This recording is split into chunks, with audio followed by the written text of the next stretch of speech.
সকালে সূর্য, বিকেলে গধূলি বেলা।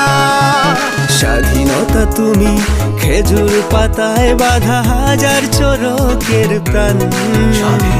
স্বাধীনতা তুমি হাজার মায়ের বুকে একটি অবুঝ সন্তান।